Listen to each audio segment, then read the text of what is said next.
I take the sub-programmers off and reroute to the global satellite system. I think we can get through the storm. There, you see? Andrew has a way through the storm. Maralee, I'm feeling very scared. Susie, don't be nervous.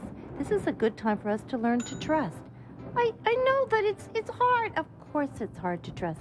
It takes a little bit of practice, just like anything. When we practice, we learn to do it. Like, you mean riding a bike? Like riding a bike.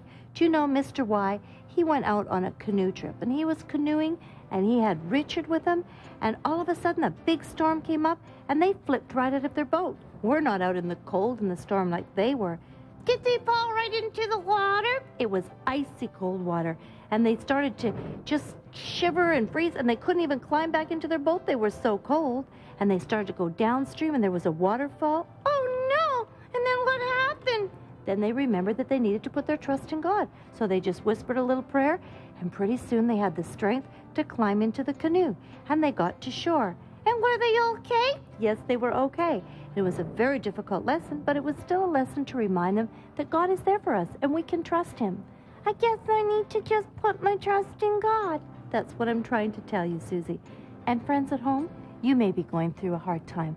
Your own kind of storm. Maybe it's not lightning or cold outside, but maybe you have a storm and it's some kind of difficult situation. Do you know God is there for you too? And you can put your trust in Him. How do you do that? Well, you start by just talking to Him. That's right, just like your best friend, because He is your best friend. So why don't you take the time to do that right now? Tell Him all about your problems.